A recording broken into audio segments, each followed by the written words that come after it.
We begin in the quiet space of dawn. A desk covered with journals and scattered leaves offers a fragile peace. It is here, surrounded by accumulated thoughts and potential beginnings, that we must ask ourselves the most fundamental question: what truly defines success?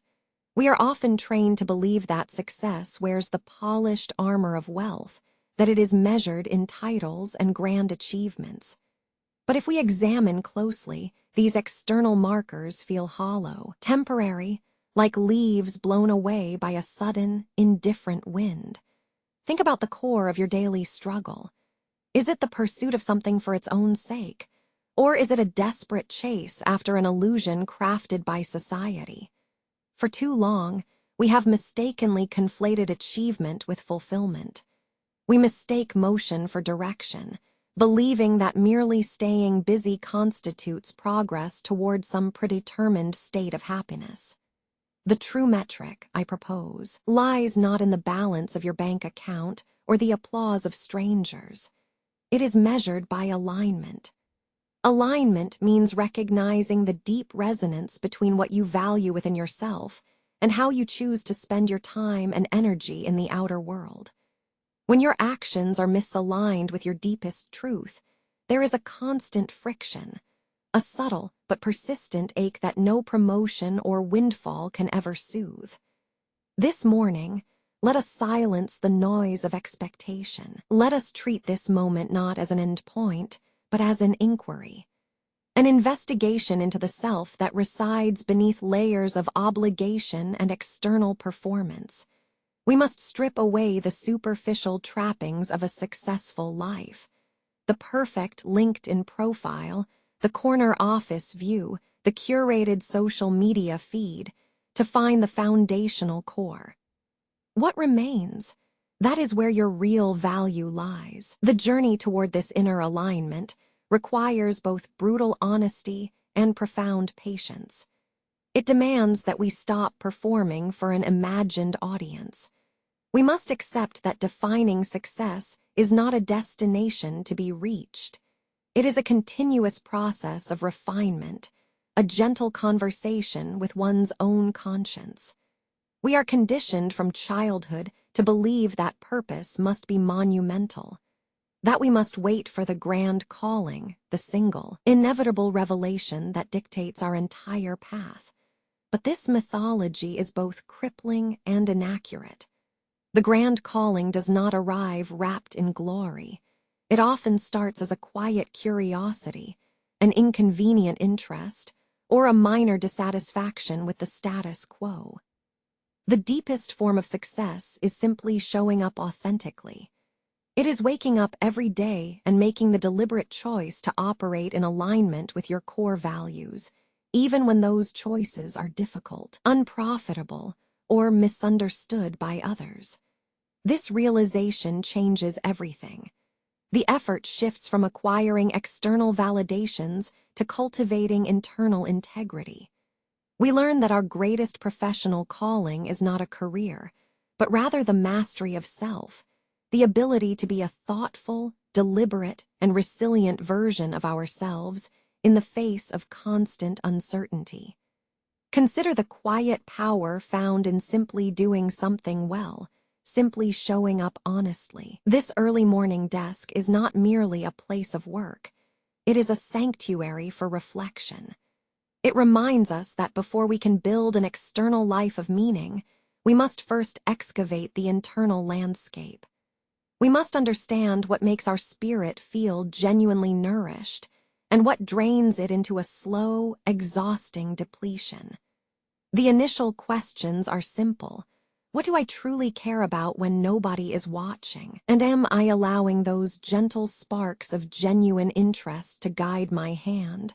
Or am I merely following the brightly lit path paved by expectation and comparison?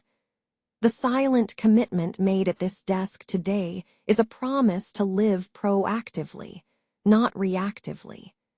To build a life defined not by what we acquire, but by who we choose to become. In the modern world, we are constantly surrounded by mirrors. These aren't literal pieces of glass. They are endless feeds, glittering achievements and curated moments displayed in our pockets. They reflect the lives of others, lives that seem polished, effortlessly successful, and always unfolding into perfect narratives. We feel compelled to look into them, compelled to compare, believing that if we just adjust enough or achieve one more milestone, we will finally measure up. But this comparison is a fundamentally dishonest exercise. It asks us to weigh our complex, messy reality against someone else's carefully constructed highlight reel.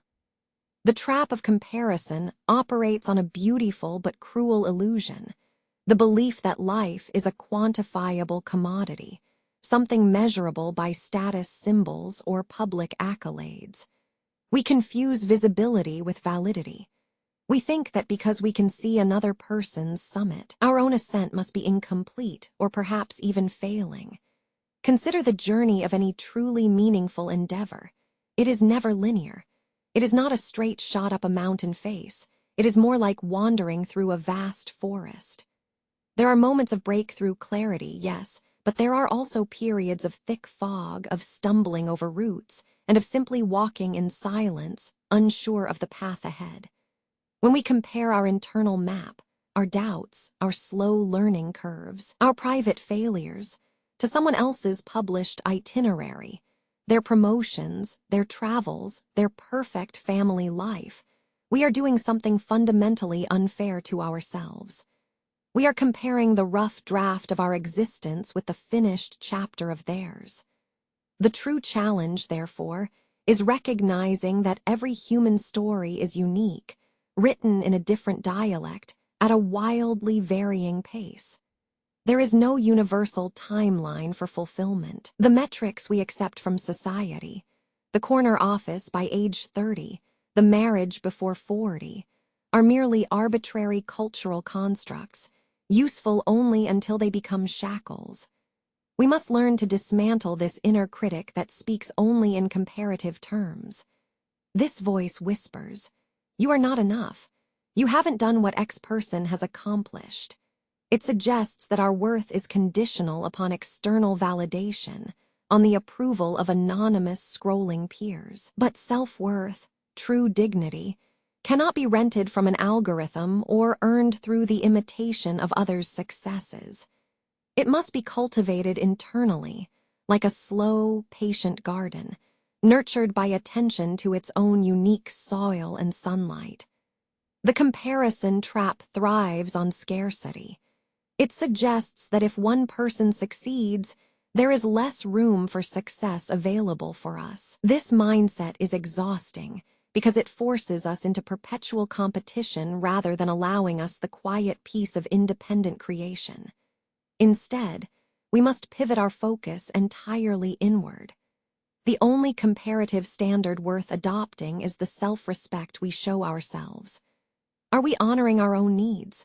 Are we moving with intention today, regardless of where we think others are going tomorrow? Look closely at the mirror, but this time, do not look for comparison points. Look instead for evidence of growth. Where did you stumble yesterday that you handled differently today?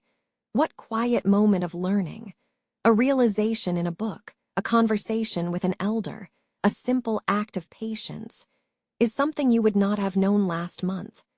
That small stretch forward, that marginal improvement in self-understanding, is your true measure of progress. The world loves to show us the destination and make us believe our value was only in getting there. But philosophy teaches us that the pilgrimage itself holds all the meaning. The discipline required just to keep showing up, day after challenging day, that is the masterpiece. That persistent commitment to inquiry, to discomfort, to the fragile process of becoming, is the reward. It is not waiting for a single moment of blinding revelation, but accepting the profound dignity of the continuous journey itself.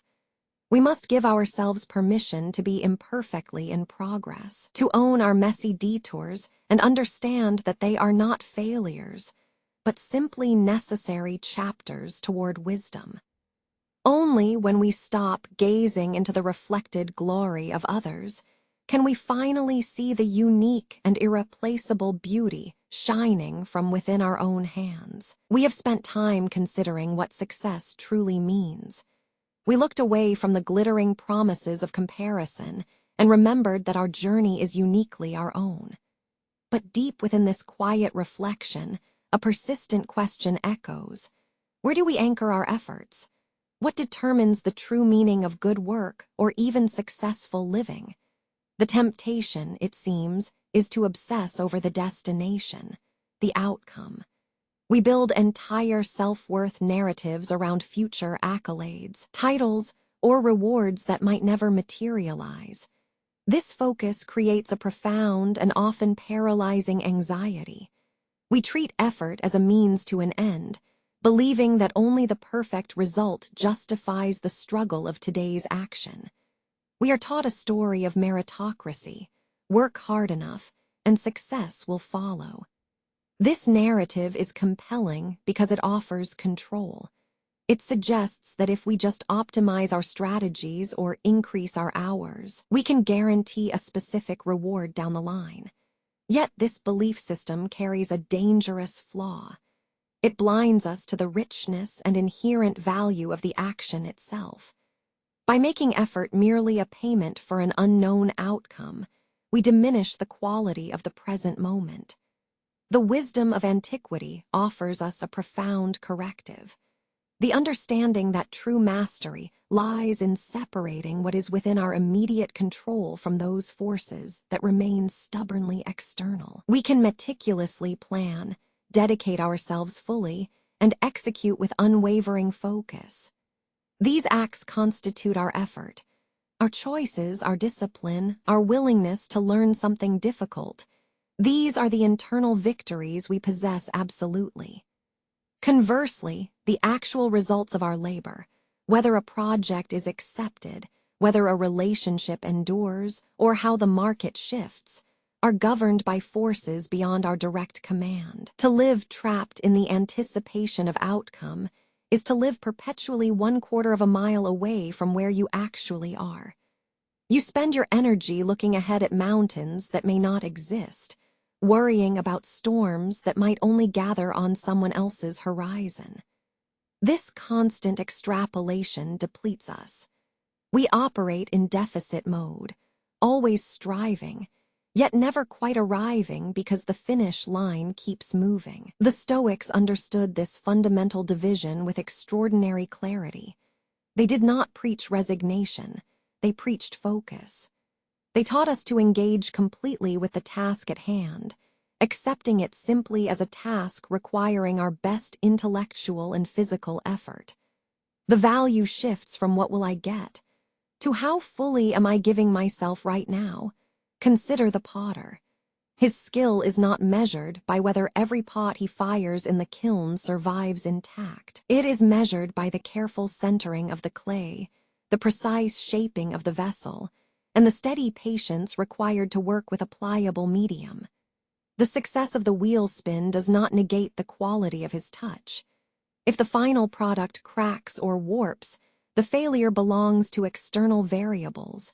The uneven temperature of the kiln, perhaps, or flawed clay itself. But the craftsman's value remains rooted in the immaculate integrity of his process.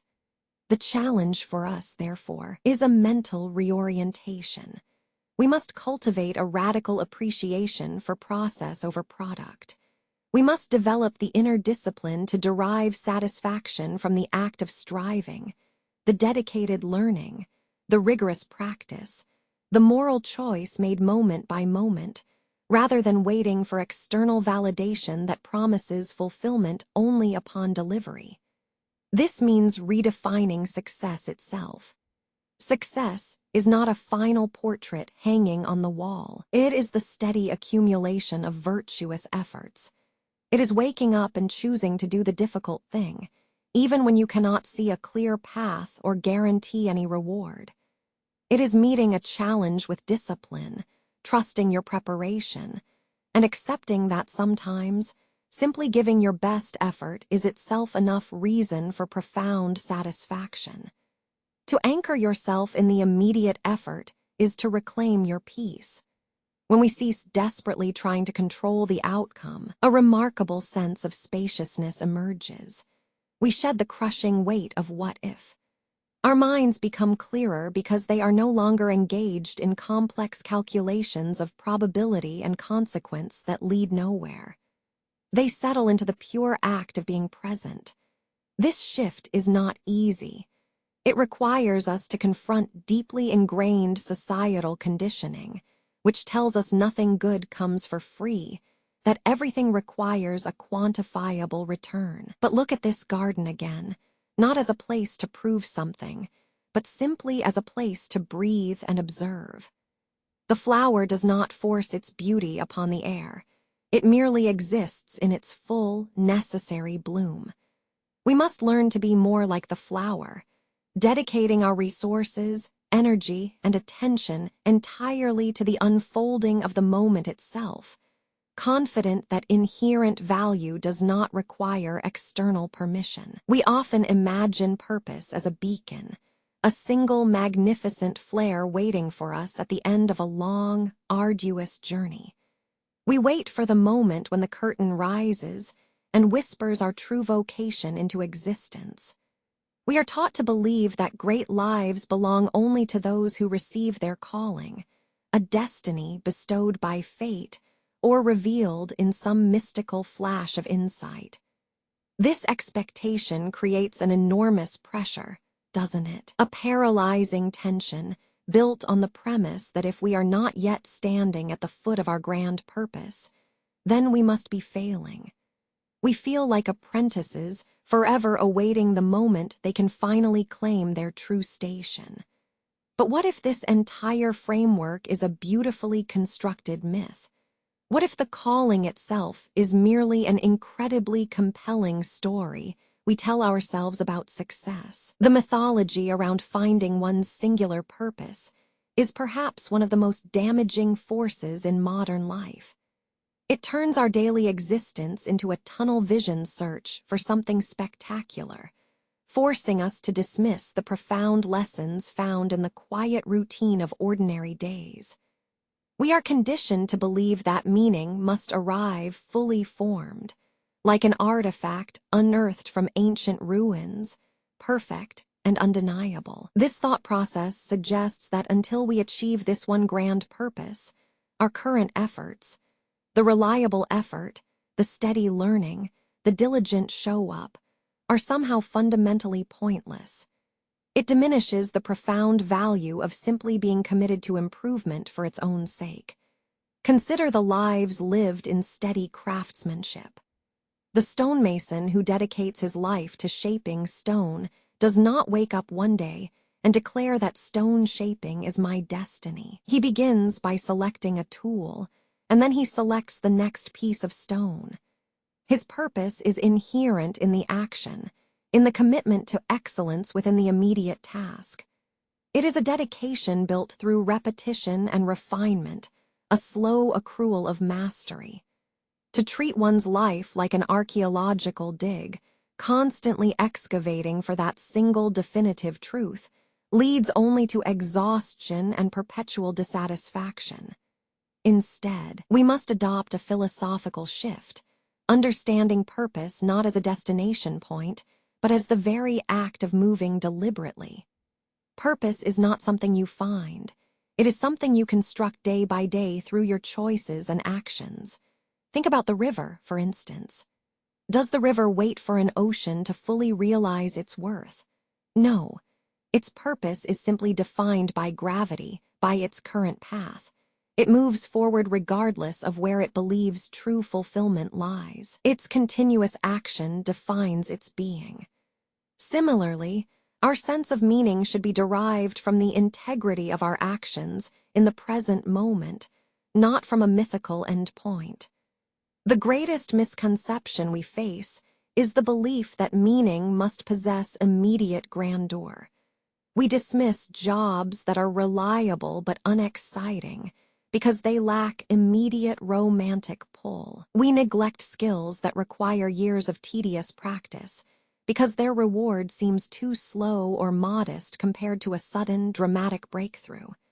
Yet, these quiet, consistent efforts, the seemingly mundane routines, are the very sinews of a well-lived and meaningful life. Embracing this truth allows us to redefine ambition itself. Ambition is not a race toward one massive, external accolade. It is the disciplined commitment to showing up for yourself, day after day. It is treating your current work, however small or ordinary, as the primary act of self-respect. This discipline becomes its own reward and its own definition of success. The myth of the calling traps us in a perpetual state of anticipation, keeping our minds restless, always looking over the horizon for something more magnificent. By contrast, viewing purpose as continuous construction liberates us. It allows us to find depth and satisfaction within the draft, the messy, unpolished version of ourselves that we often fear showing to the world. Building a life with meaning is less like discovering buried treasure and more like tending a garden. You do not wait for the perfect bloom. You attend to the soil, you pull the weeds, you provide consistent water, season after season. The purpose lies in the caretaking itself. It is in the gentle rhythm of maintenance that life finds its deep satisfaction.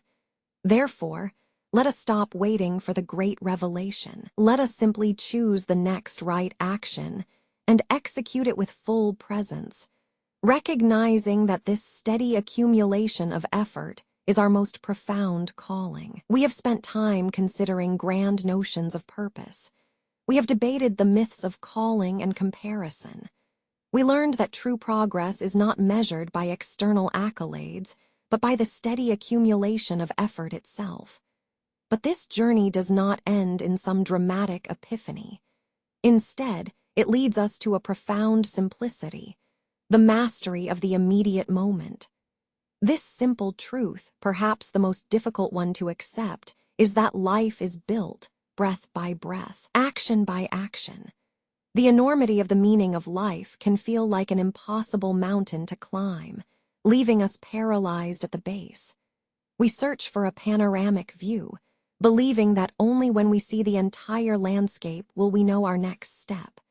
But wisdom teaches us that the journey is defined not by the peaks we hope to conquer, but by the quality of the ground directly beneath our feet. The true battlefield of our existence, the place where philosophy meets practice, is right here in the quiet concentration of what we are doing right now. Look closely at your hands, or your mind, or whatever task before you demands attention. Consider the craft of writing a single sentence, or the patient process of sketching one curve. These small acts, often dismissed as mundane or insignificant, are where our true power resides. They are not mere tasks to check off a list. They are deliberate exercises in being present. To master the immediate task is to conquer the future while fully inhabiting the present. When we feel overwhelmed by the sheer scale of our responsibilities, our career trajectory, our financial futures, our relationships years from now, we tend to scatter our focus like seeds blown in a tempest. We jump from one worry to the next, perpetually anticipating the crisis that might come. This constant state of anticipation is exhausting and profoundly unproductive. It is living half in the future and half lost in regret for what has already passed. The cost is an inability to fully engage with the now. The Stoics understood this perfectly. They saw that much of our distress comes from misplaced attention, attending too much energy to things outside our control, or dwelling on hypothetical disasters. Mastery, therefore, becomes a disciplined form of focus. It means creating an inner fortress around the present action. If you are studying a difficult concept, do not let your mind wander to the exam score next month. Simply grasp the concept in front of you. If you are speaking with someone, resist the urge to formulate your rebuttal or to check for a new distraction. Just listen. Truly listen. This is not simply about efficiency. It is about dignity. It is about honoring the present moment as if it were a rare gift. When we treat our current activity, the report we must finish, the difficult conversation we must have, the meal we are slowly savoring, as an end in itself, something complete and valuable, then that action becomes enough. Its inherent worth outweighs any speculative reward attached to its completion. The quality of your effort is the ultimate measure of your character, regardless of whether that effort leads directly to a promotion or solves the world's energy crisis. The temptation of modern life is always to view labor as simply a means to an end, a stepping stone toward freedom, comfort, or status. We are taught that we must optimize our lives for future gain. But what if the optimization itself becomes the prison? What if we treat every moment merely as fuel expenditure toward some distant finish line, thereby missing the richness of the journey? True mastery flips this script. It asks, how can I perform this task not just efficiently, but with deep care and focused intention? To infuse the mundane with meaning. The principle here is a radical form of self-acceptance combined with profound discipline. It means acknowledging that you do not need to be perfect at everything all the time. You only need to commit fully to what is in front of you right now, even if it feels small or boring. By mastering the immediate task, the single brushstroke, the difficult paragraph, the minute-by-minute conversation, we build a deep, reliable sense of competence that no external metric can take away from us. This inner well of steadiness and capability becomes our truest form of success. It is through this sustained discipline that we gradually dismantle the anxiety loop. When your focus is anchored firmly in the manageable details of the present moment, the terrifying unknowns of the future shrink back to their appropriate size. Anxiety thrives on ambiguity. It needs a vague sense of what if. But disciplined presence demands specificity. What now? The realization that competence resides not in a single glorious achievement, but in the sustained habit of showing up diligently is profoundly liberating. It transforms work from a relentless pursuit into an act of cultivation, a steady tending of something valuable, whether that thing is knowledge, a relationship, or simply one's own disciplined mind. Therefore, let us find quiet satisfaction not when we reach the summit, but in the rhythmic, determined pace of our climb. Let us honor the power found in the immediate task, for it is within this mindful execution that genuine meaning and sustainable fulfillment reside. We have spent chapters examining the myths surrounding a meaningful life. We questioned external definitions of success, wealth, status, or some singular glorious calling. We learned to measure worth not by grand achievements, but by quiet, consistent effort. We found solace in the discipline of the present moment, realizing that purpose is something we build through the steady rhythm of our daily actions. But often, this profound understanding clashes violently with a persistent and pervasive feeling: anxiety. Anxiety itself becomes its own master, a ceaseless current pulling us back toward worry. It whispers about what might fail tomorrow or what we did poorly yesterday. This feeling, the relentless tightening in the chest, is often rooted not in present reality, but in a powerful fear of the unknown future. We are haunted by possibility, and this haunting is exhausting. The roots of our anxiety are deeper than mere circumstance. They lie in our fundamental human struggle against uncertainty. We crave certainty. We demand control over outcomes that simply do not exist within our personal grasp. And when faced with the sheer immensity and randomness of time, the unknown years ahead, our minds create elaborate escape tunnels into worry. These worry spirals are what I call anxiety loops. They trap us in a recursive pattern. We anticipate future failure, which causes present stress, which then convinces us that the imagined failure was indeed likely. This loop does not help. It only consumes energy and diminishes our ability to act fully and kindly in the immediate reality. To break free, therefore, requires a fundamental shift in perspective, a mastery of mental architecture itself. It is less about fixing external circumstances and more about retraining the very mechanism by which we process time and risk. Consider this deep-seated belief that everything must have an answer, or that every future scenario must be navigated with perfect foresight. This premise is fundamentally flawed. The truth of existence is characterized by uncertainty. Life does not provide a manual, nor does it guarantee favorable outcomes for diligent effort. A brilliant plan can unravel due to unexpected tides, and dedicated focus can meet unforeseen resistance. Instead of resisting this reality, instead of trying desperately to cram the next 50 years into our current thinking space, we must learn to accept it as the natural state of being. This radical acceptance is not resignation. It is a profound form of intellectual courage. It is the acknowledgement that some things are outside the realm of our control, and fighting them only drains us further. The art of breaking the anxiety loop, then, is learning to locate the boundary between what belongs to us and what does not. We must practice drawing this line with deliberate care. Our focus belongs entirely to intention and action in this precise moment. The past has already offered its lessons, whether we were ready for them or not. It cannot be altered, only acknowledged.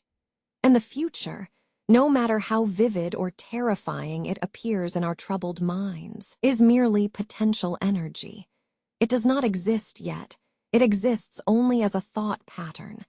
By recognizing that worry about the future is simply engaging with an idea and not meeting a factual threat, we diminish its power. We are training ourselves to observe thoughts, the fearful whispers of possibility, without accepting them as truth or mandatory prediction. This process requires a steady turning inward. It means asking difficult, uncomfortable questions. What fear am I amplifying today simply because it feels familiar? Am I reacting to a present injustice, or am I reacting to an imagined version of myself failing 5 years from now? We must treat anxiety not as a moral failure or a weakness of character, but as information, a signal telling us where our grip on certainty has weakened. It is a warning that we are building structures of thought upon shifting sand. The antidote to this relentless forward-gazing worry is deep engagement with the present task. When your focus shrinks to the immediate action before you, the paragraph you are writing, the single breath you are taking, the physical sensation of your feet on the ground, the expansive terror of what if begins to collapse. The past becomes a simple record, and the future dissolves into potentiality. We anchor ourselves firmly in the reliable gravity of now. This grounding is not merely meditation. It is a disciplined commitment to seeing reality as it unfolds, imperfectly but reliably, moment after moment.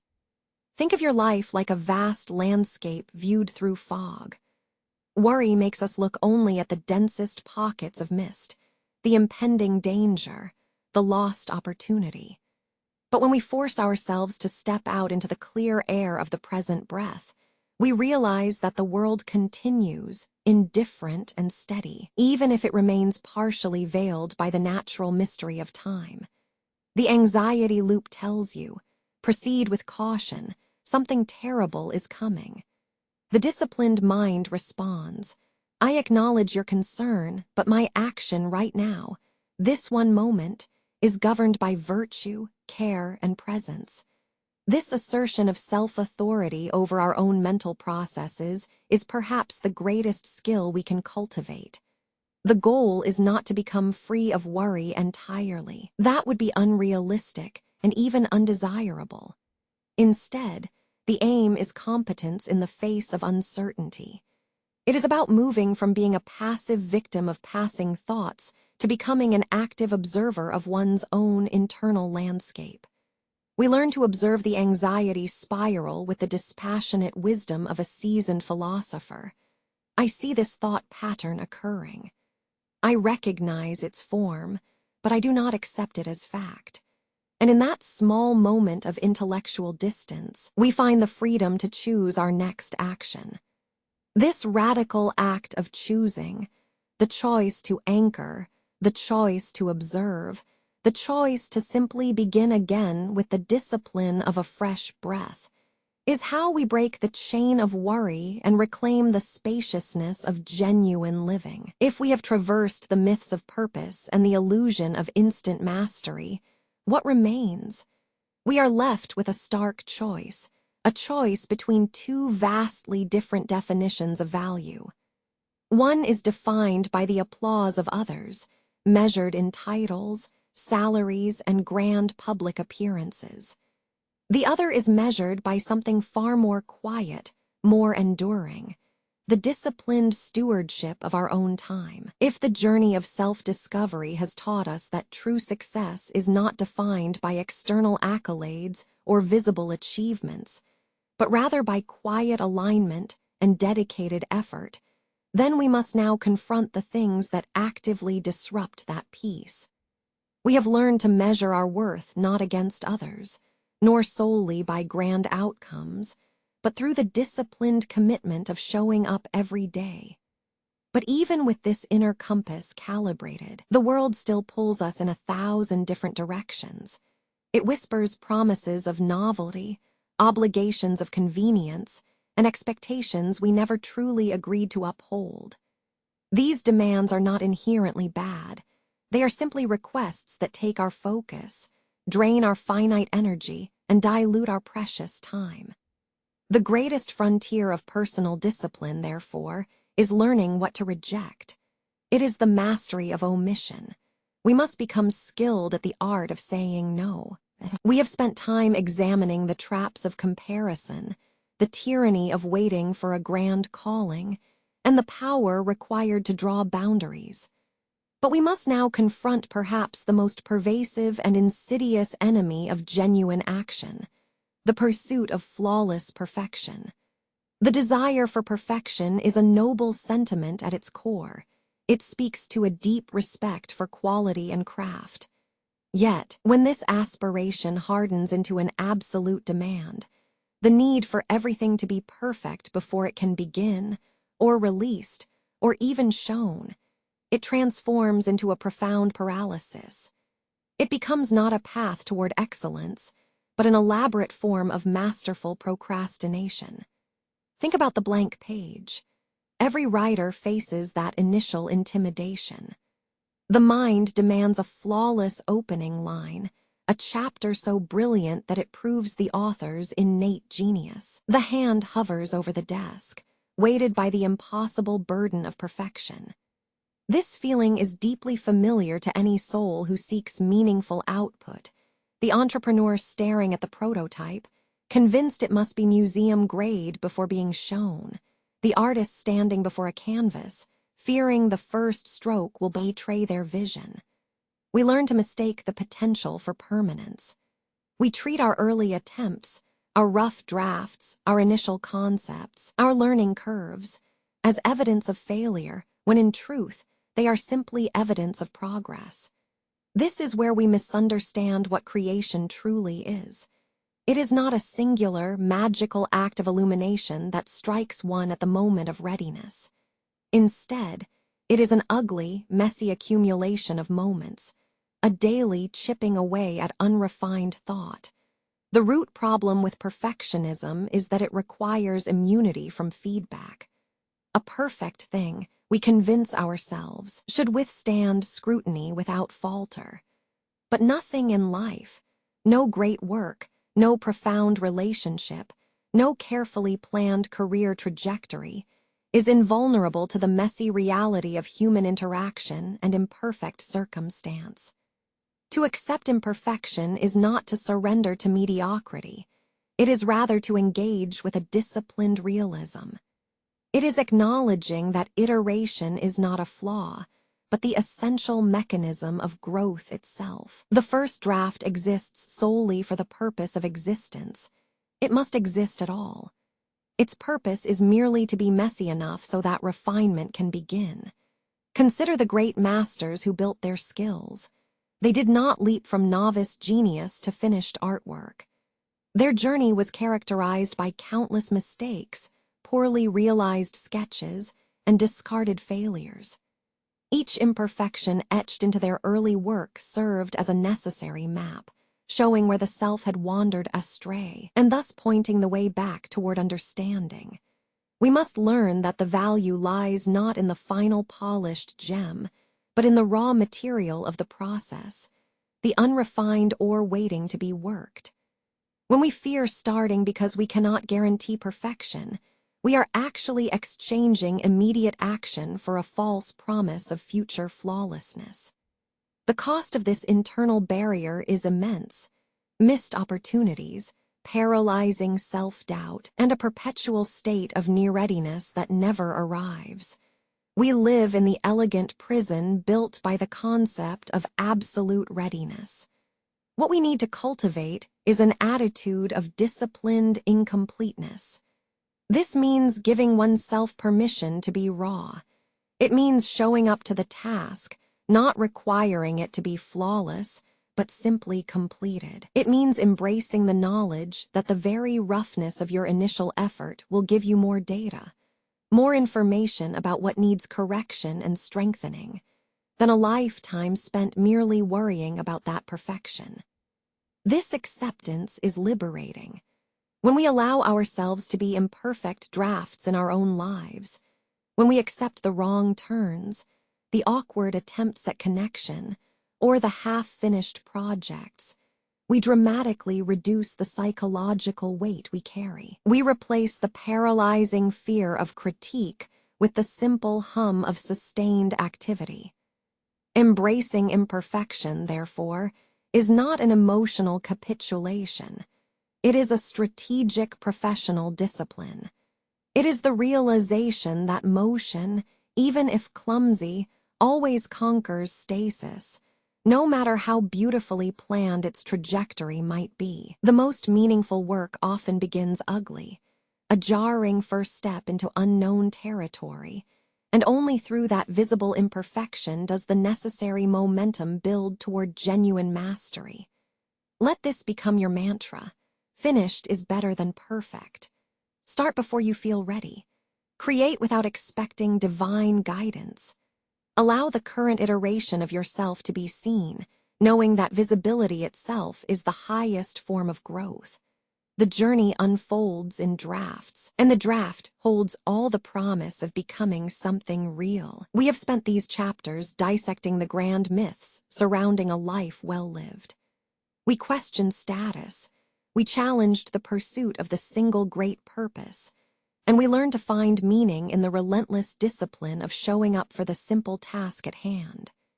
Yet, if all this work has been done, if we are always meant to be drafting our own lives, finding mastery in the mundane and honoring the necessary power of saying no, what happens when those daily efforts meet resistance? What happens when life does not unfold according to the quiet expectations we have set for ourselves?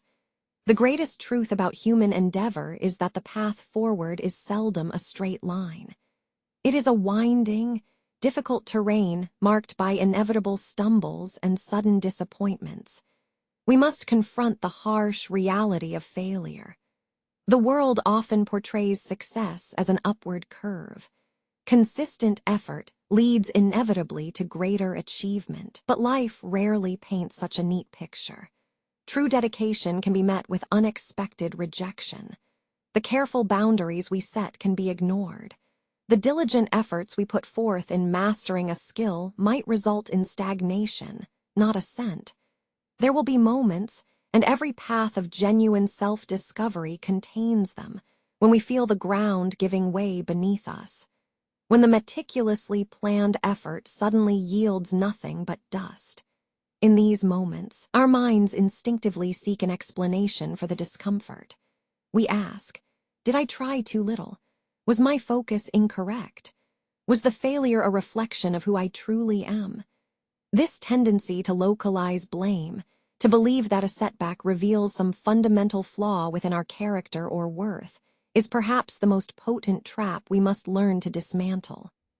The first, crucial philosophical step is accepting that setbacks are not evidence of inadequacy.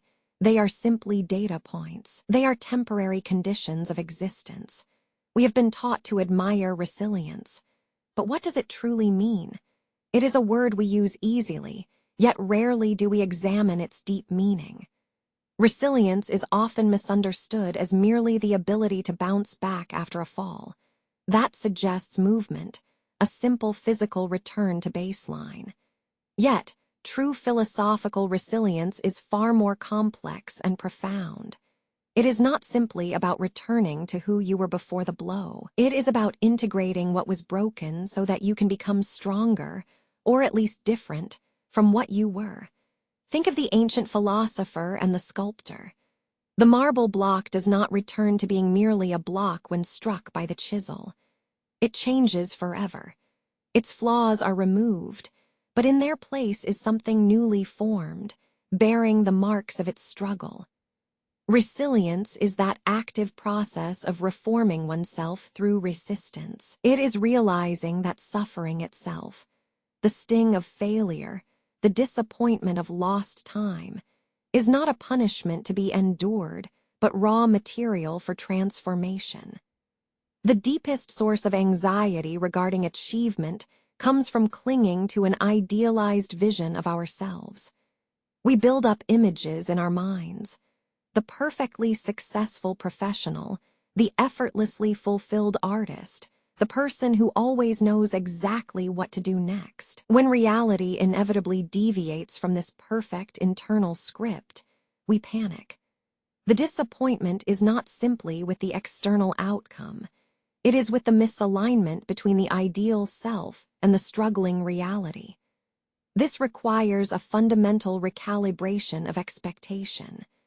We must practice radical acceptance not just regarding events beyond our control, the economy, other people's choices, but also regarding our own current level of competence. There will be seasons when we are novices at something, even if we have dedicated countless hours to it. There will be times when the energy simply fails us, and exhaustion is not a temporary condition but a profound reality. And in these moments, true strength lies not in pretending that everything is fine, or in frantically pushing harder, but in recognizing the state you are actually in. It is an act of honest self-assessment. The wisest people, those who have truly integrated wisdom into their lives, do not strive for a flawless performance. They seek graceful endurance. They understand that worthiness is inherent and does not require external validation through perfect execution. When the project fails, when the client walks away, when the relationship dissolves, the self remains intact. That self is not dependent on accolades or the visible markers of success. It is anchored in the consistent choice to act with integrity, regardless of how poorly that action may be received. This redefined understanding gives us a shield against what I call consequence dread, the paralyzing fear that anything we do imperfectly will lead to catastrophic failure, and thus confirm our deepest fears about ourselves. We must learn to separate the event from the identity. The missed deadline is an event. It does not mean you are a bad worker or incapable of success. The difficult conversation is an event. It only means two people had different needs in that moment. The most profound and sustainable measure of personal progress is not the distance traveled during periods of smooth sailing, but the speed and grace with which we recover when we hit the inevitable patch of mud. Success, in its truest form, is simply the commitment to continue showing up, period after period, even when every single piece of evidence suggests you should stop. Embracing failure thus becomes a quiet act of defiance against the myth of effortless perfection. It is accepting that growth is intrinsically messy. It is understanding that the bruises from falling are not marks of weakness, but physical receipts proving that you risked yourself enough to try again. This journey requires nothing less than unwavering compassion for ourselves. The kind of understanding we so readily extend to a friend who has struggled through adversity, yet which we often withhold when we face our own mirrors. We have journeyed through the landscapes of achievement and expectation. We question the illusion of external validation in the dazzling light of comparison, learning that true worth must be found not in applause, but in the quiet consistency of our own effort. We faced the specter of the grand calling, understanding instead that purpose is a structure we build daily, brick by deliberate brick. We mastered the immediate task, finding profound peace in the discipline of showing up fully right now. The journey so far has required us to cultivate boundaries, to learn the sacred power of saying no, and to accept the necessary messiness of creation itself. And we have seen that setbacks are not failures, but merely data points on a map leading toward resilience. If these chapters were chapters in a book, today marks the entrance into the quiet chamber of self-examination. We move now to audit the deepest conversations, the voices that echo within us when we believe ourselves to be utterly alone. This is not about hearing external critique.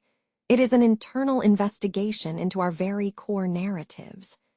Think back to those nagging doubts, the sudden flashes of inadequacy, or the low hum of preemptive fear that often accompanies any significant undertaking.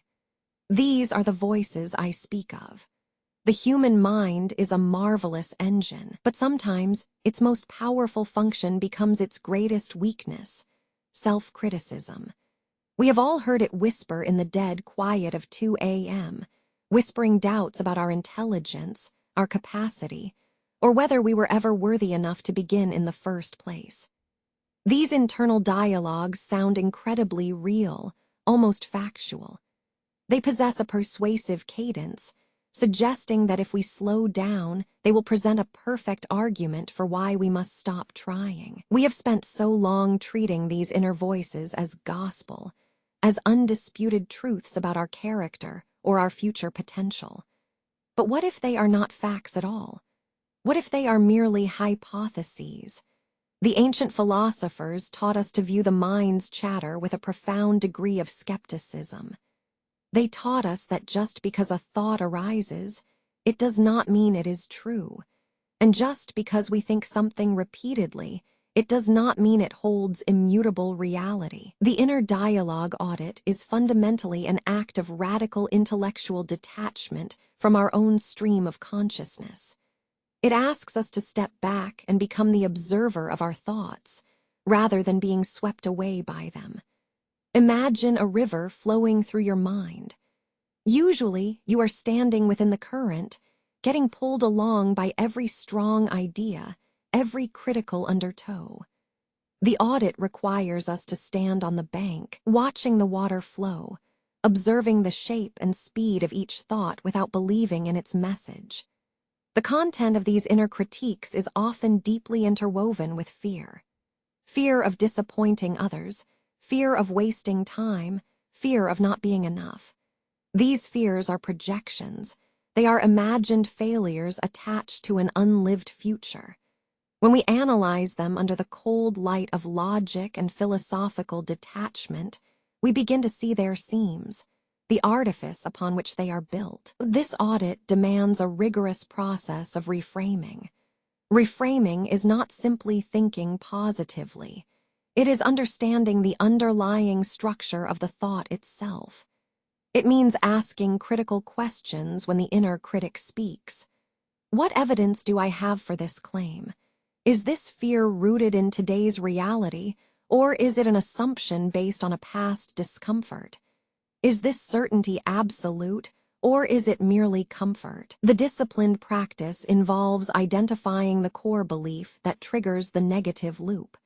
Perhaps the thought is, I must achieve perfect success to be accepted. The inner audit challenges that by presenting alternative narratives. What if acceptance can coexist with imperfection?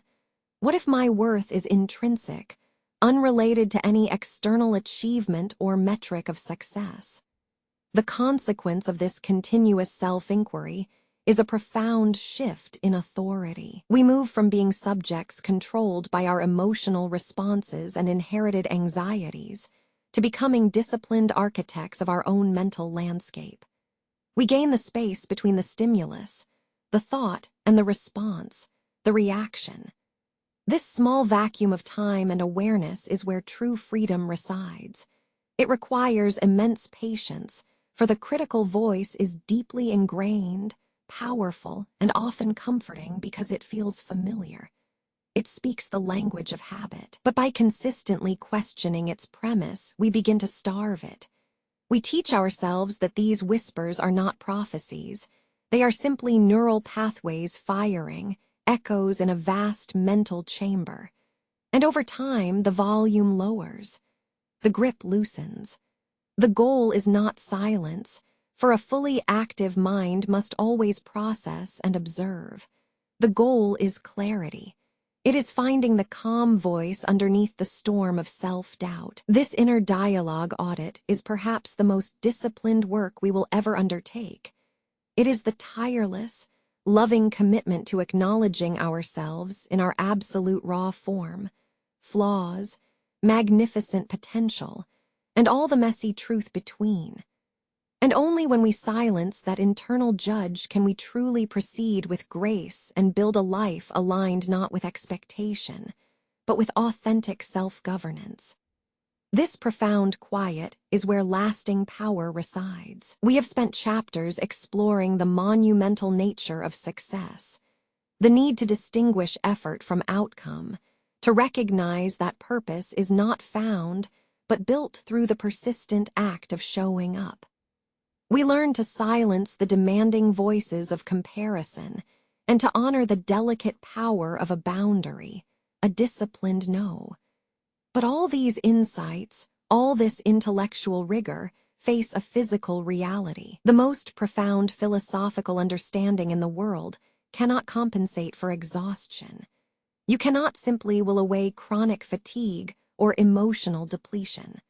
Our minds can be trained to manage anxiety, and our actions can be governed by stoic discipline.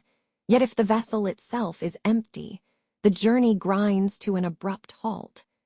Think of it as the fundamental laws of nature. A cup must first hold water before you can pour its restorative contents into another. Similarly, a meaningful life, one lived with integrity and clarity, requires fuel for the human engine that houses thought and action. This leads us to perhaps the most critical, yet often most casually dismissed pillar of true mastery: self-care. We must fundamentally redefine what we mean by this term. Self-care is not a luxurious indulgence reserved for times of reward. It is the foundational infrastructure upon which all other virtues are built. It is not a treat to be earned after the struggle. It is the precondition for sustainable effort itself. To view self-care merely as bubble baths and mindful moments, while certainly valuable, misses its profound philosophical weight. The true practice of self-care operates on 3 disciplined levels: the physical, the mental, and the emotional. Let us begin with the physical body. This body is not a temporary machine we merely operate. It is our primary tool for engaging with reality. To disregard sleep is to sabotage cognition. Sleep is not merely an interval of unconsciousness. It is a period of radical neurological consolidation. It is when the day's messy data, the ethical choices, the professional negotiations, the moments of emotional conflict are filtered and cataloged into stable memory pathways.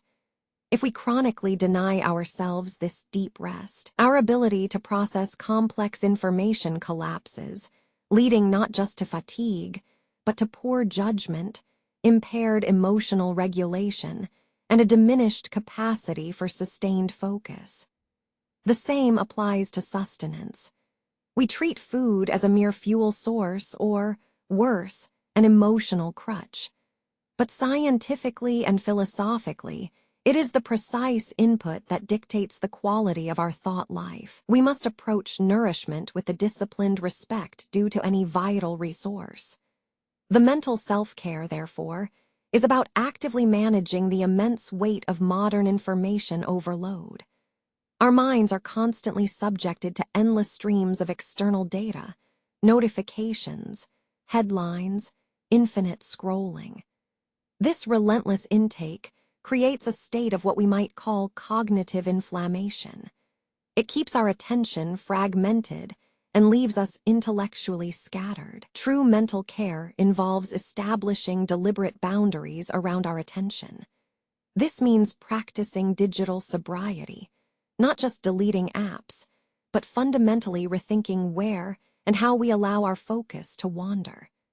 It requires carving out quiet spaces for unstructured thought, allowing the mind the necessary empty bandwidth to process its own internal dialogues without immediate external prompting. Think of it as intentionally building silence into your day, because in that cultivated stillness, the genuine insights emerge, the patterns of thought, the underlying desires, the unexamined assumptions that have held you captive. And finally, we arrive at emotional self-care. This is perhaps the most challenging domain because emotion is inherently messy and resists clean rules. Emotional self-care is not about suppressing negative feelings. It would be merely repression dressed in fine philosophical robes. Instead, it is about radical awareness and skillful response. It means acknowledging difficult emotions, the grief, the frustration, the inadequacy, without allowing them to dictate your actions or define your inherent worth. This requires the disciplined practice of naming one's internal state. I am feeling overwhelmed right now, rather than letting the emotion simply become I am overwhelming. This shift is monumental. It creates a space between stimulus and response, and that gap, my friends, is where all true freedom resides. The genius of integrating these three forms of care, physical rest, mental silence, emotional honesty, is that they cease to feel like tasks. They become habits of self-respect, woven into the very fabric of how you structure your day. When you honor your need for sleep, you are not being weak. You are strategically maximizing your cognitive capacity. When you protect a quiet moment for unstructured thought, you are practicing intellectual sovereignty. When you name an emotion without judgment, you are mastering the self from within. This concept of self-care as strategy changes everything about how we approach our career and our purpose. If we treat ourselves like perpetual machines that can run on adrenaline and sheer will, we guarantee failure. The Stoics taught us to align with nature. If nature requires rest, then purposeful rest is not a luxury but an essential duty. When you are rested, your capacity for thoughtful action increases. When your mind is quieted, your ability to hear the genuine counsel of your own wisdom becomes possible. And when your emotions are understood, your responses become measured and principled, rather than reactive and fear-driven. Therefore, the ultimate measure of a well-lived life, professionally or otherwise, cannot be counted by the number of accomplishments on a resume. It must be measured by the consistency and quality of the self you maintain to achieve those efforts. Treat your physical sleep with reverence, treat your attention like precious gold, and treat your inner emotional landscape with profound, non-judgmental curiosity. By mastering the small acts of disciplined self-regeneration, we do not just survive the demands of life. We build a deep, abiding resilience, a durable foundation from which all true, sustainable meaning can finally spring. We have spent much time looking at the immediate. We examine the process, the moment-to-moment discipline, and the small acts of care that build us up day by day. But true wisdom requires a widening of vision. It demands that we lift our gaze from the passing clouds of today's anxiety to the enormous sweep of history and time itself. For too often, we treat our lives as if they were dramas played out in rapid succession, a series of immediate highs and lows. We feel consumed by the urgency of now, believing that everything must find its resolution within the next few weeks or even the next day. But what if the fundamental unit of measurement is not the week nor the quarter, but the span of a lifetime? Consider this: the intense pressure you feel today, the perceived failure, the lost opportunity, the career pivot that seems utterly devastating. When viewed across decades, what will it truly be? It fades. These sharp edges of current struggle soften into background noise against the vast canvas of what we are becoming. This is the perspective of time itself, a stillness that reminds us of our own brief passage through existence. When we embrace the long view, the immediate discomfort loses its tyrannical grip. We stop reacting to today's minor setback as if it were an apocalyptic event. Instead, we process it as one single data point in a vast narrative. This shift requires nothing less than intellectual courage and profound detachment. We must recontextualize failure. Right now, you see the mistake in your portfolio or the gap in your resume, and that flaw feels defining. But if you look at the whole curve of your life, the peaks of success alongside the valleys of doubt, the quick recoveries mixed with long periods of stagnation, that single perceived failing becomes nothing more than a necessary valley. It is simply part of the topography of experience. Failure does not define who we are. It only defines where we were in time. Our enduring identity must reside beyond these ephemeral measures. This temporal shift changes everything about how we handle setbacks.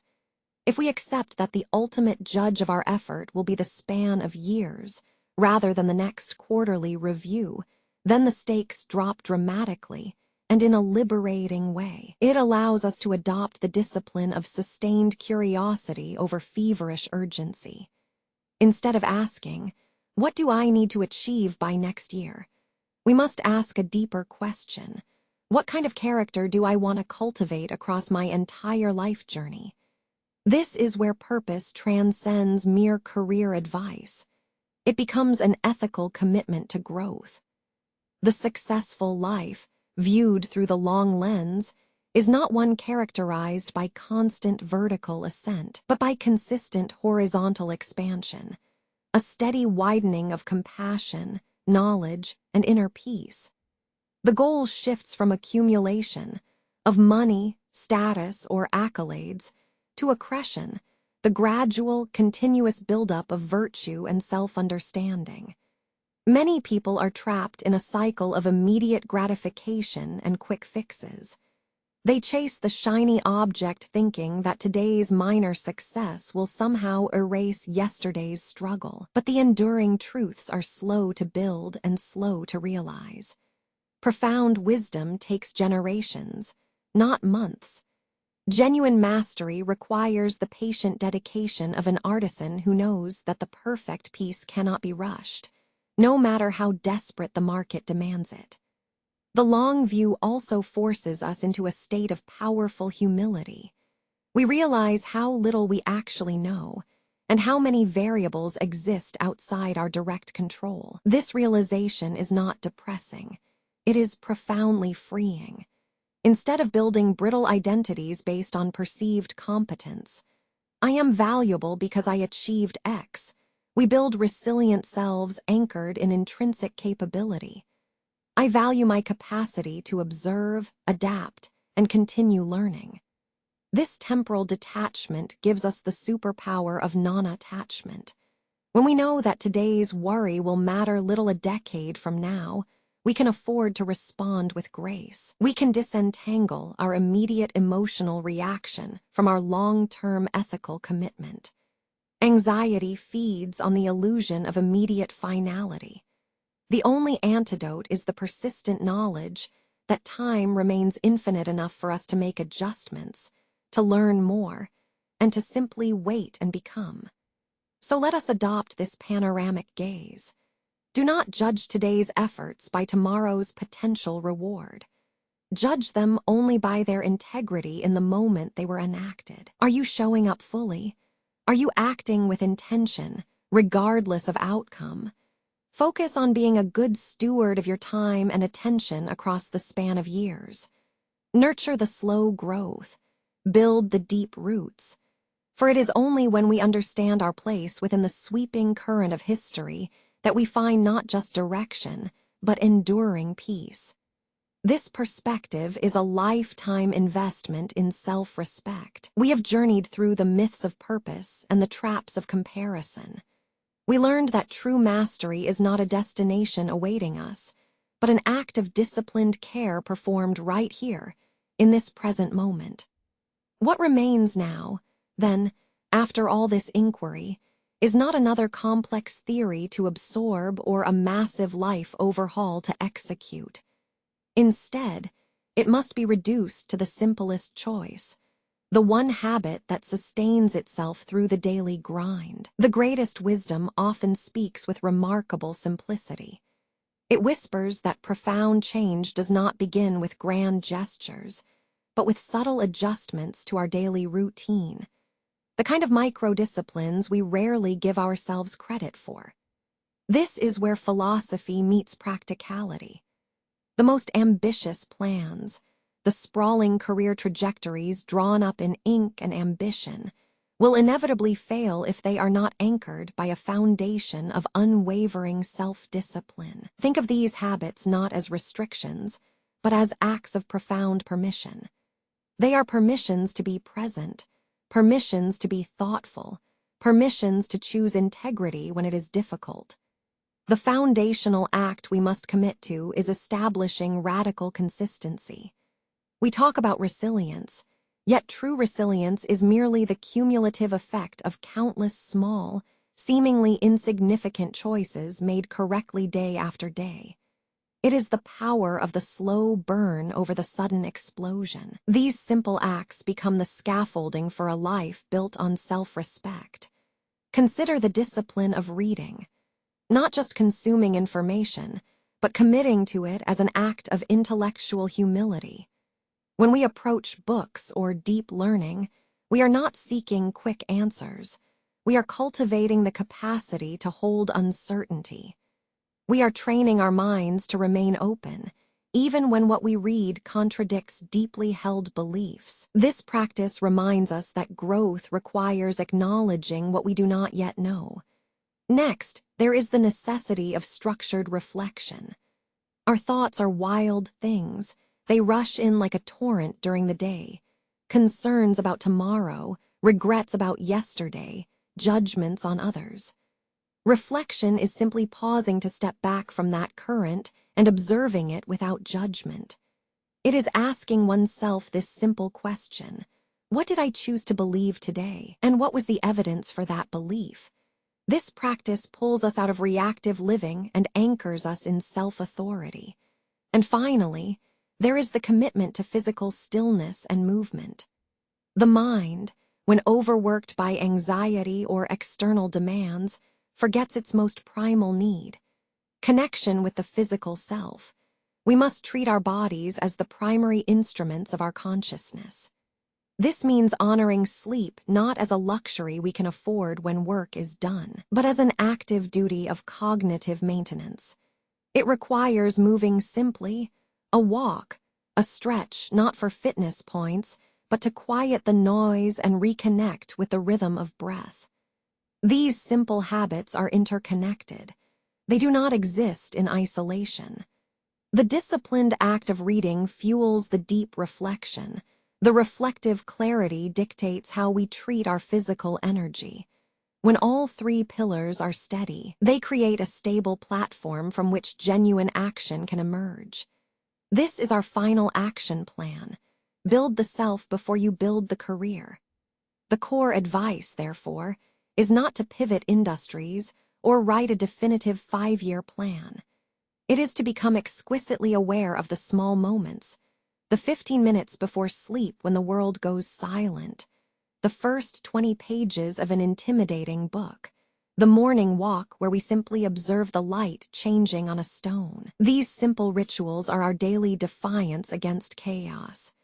They are tangible proof that while the external world will always feel tumultuous and uncertain, there is one internal place, the disciplined space between breaths, that remains entirely ours. True success, ultimately, is not defined by the metrics of wealth or applause. It is measured by the consistent quality of effort we bring to our own lives, day after meticulous day. It is the quiet fulfillment found in mastering the humble self. And that mastery begins with choosing simplicity, discipline, and presence. We have journeyed far. We began by questioning what the world tells us success must look like. We learned to measure effort not just by dazzling outcomes, but by the disciplined act of showing up.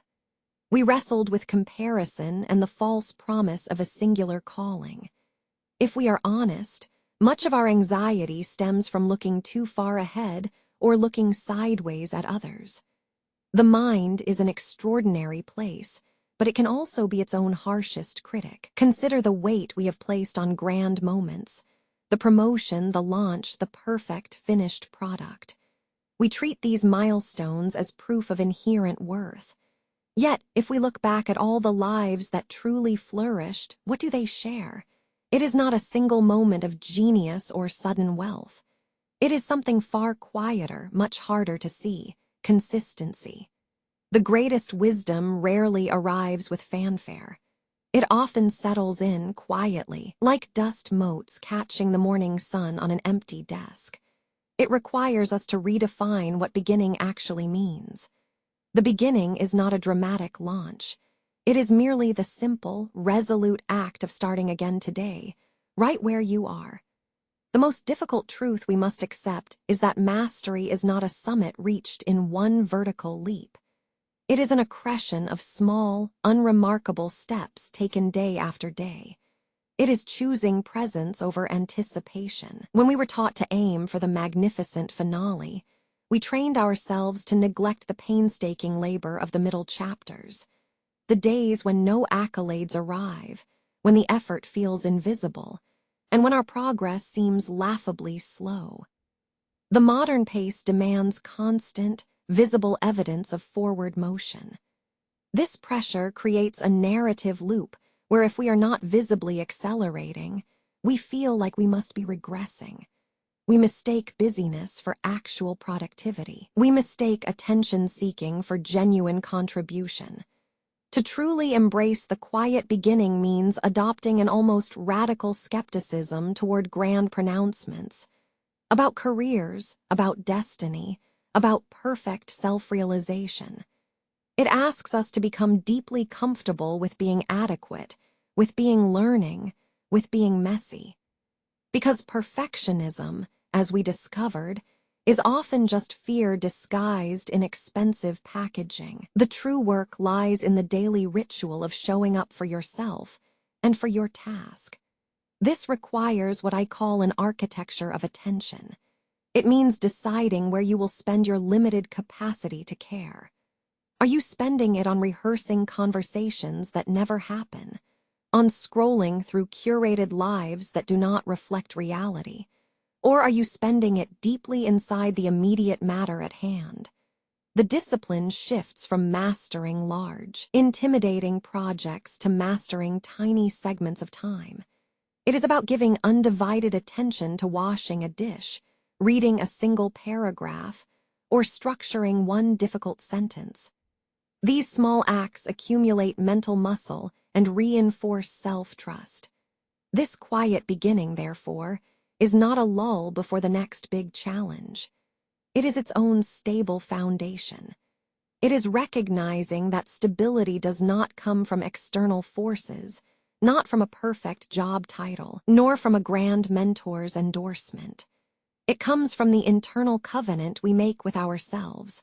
I will do the work, regardless of how small it seems, and regardless of when or if the reward appears. The journey requires cultivating an inner patience that feels almost counterintuitive in our instant gratification society. We must learn to honor periods of deep incubation, the time when ideas are simmering below the surface, forming strength before they can even be spoken aloud. During these times, rest is not a reward, it is part of the process. It is cognitive maintenance. How do we practically translate this philosophy into action? By accepting that nothing begins with an apex. Everything worthwhile, a poem, a deep friendship, a career shift, is built like a meticulously cared-for garden. You cannot simply plant the seed and expect a riot of color overnight. It requires turning the soil, weeding consistently, and patiently watering the vulnerable shoots. The quiet beginning is this gentle commitment to anchor your identity not in what you have achieved so far, but in your capacity to keep showing up. To commit to intellectual humility by remaining perpetually curious, a student forever, rather than a master who claims all knowledge. To find strength in routine, recognizing that the predictable rhythm of dedicated effort creates profound internal freedom. This commitment is not dramatic, it is meditative. It is found when you settle down with your journals again, accepting the imperfect handwriting, the stray cross-out, the thoughts that wander far off topic. These moments are not deviations from the path. They are the path. They are evidence of a mind at work, a thoughtful, engaged, and resilient mind. The only true beginning is one defined